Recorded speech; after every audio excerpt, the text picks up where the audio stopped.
মা, তোর এতক্ষণ আসার সময় হলো, সারাদিন কোথায় ছিলি? এই মেয়েটাকে তুই বিয়ে করেছিস? হ্যাঁ মা, আমরা দুজন দুজনকে ভালোবাসতাম, তাই বিয়ে করে ফেলেছি।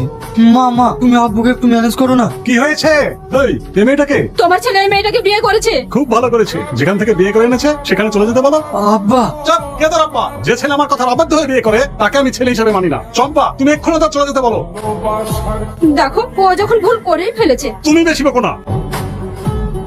এখন এই মুহূর্তে কি করবি? কোথায় যাবি? আমি কিচ্ছু ভেবে পাচ্ছি না। দেখ, তুই হচ্ছিস আমার সবচাইতে কাছের বন্ধু, তুই যে কোনো একটা ব্যবস্থা করে দে না ভাই। ঠিক আছে, আমার একটা বন্ধু বাড়ি ভাড়া দেবো বলছিল, চল তোকে সেটার ব্যবস্থা করে দিচ্ছি। রিয়াজ কে? ও তুই? হ্যাঁ, ইয়ন তোর বাড়ির ঠিকানা চিনতে পারছিল না, তাই নিয়ে আসলাম। তুই না নামে একটা চিঠি আছে। হ্যাঁ, আমারই ভাই। এই নিন, আর এখানে একটা সই করে দিন। তুই না কি হলো? এইভাবে চিৎকার করছো কেন? আরে আরে, কি করছো? মরে যাবো তো। আজ তোমার জন্য ভীষণ খুশি খবর আছে। কি এত খুশি খবর? আরে তুমি যে ব্যাংকের চাকরির পরীক্ষা দিয়েছিলে, তার অ্যাপয়েন্টমেন্ট লেটার চলে এসেছে। হ্যাঁ, এই দেখো। আমি ভীষণ খুশি, আজ আমার অনেক দিনের স্বপ্ন পূরণ হলো। আমিও এটাই চেয়েছিলাম। রিয়াজ, আয় আয়, এ তো তোর ভাবির অ্যাপয়েন্টমেন্ট লেটার চলে এসেছে। তাই নাকি? তাহলে ভাবি মিষ্টি কবে খাওয়াচ্ছ? মিষ্টি খাবি? তুই একটু বস, আমি আসছি। আরে থাম, তোকে যেটা বলার জন্য এসেছি, ওদিকে টাকা সব মিটিয়ে দিয়েছি, আর কোনো চিন্তা নেই। কিসের টাকা? তোমার এই চাকরিটার জন্য 3 লাখ টাকা ঘুষ লেগেছে, সেই টাকা। তুমি এতগুলো টাকা কোথায় পেলে? না মানে, ভাবি, ওর নামে একটা জমি ছিল, সেটা বিক্রি করে দিয়েছে। তুমি আমার জন্য ওই জমিটা বিক্রি করে দিয়েছো? শুধু জমি? তোমার জন্য আমার বাবা মাকে ছেড়েছি, আমার শেষ সময় জমিটুকু হারালাম, এতে আমার কিছু মনে হয় না। তবে তোমার কাছে আমার একটাই অনুরোধ, কখনো যেন তুমি আমায় ছেড়ে দিও না, তাহলে আমি নিঃস্ব হয়ে যাবো। না গো, তোমায় ছেড়ে আমি কোথাও যাব না। আমি এখন আসি রে, কোনো কিছু দরকার হলে ফোন করিস। তোমার অফিস টাইম কেমন কাটছে? খুব ভালো। তুমি কখন আসলে? একটু আগে। শোনো না, আজ আমার ভীষণ টায়ার্ড লাগছে।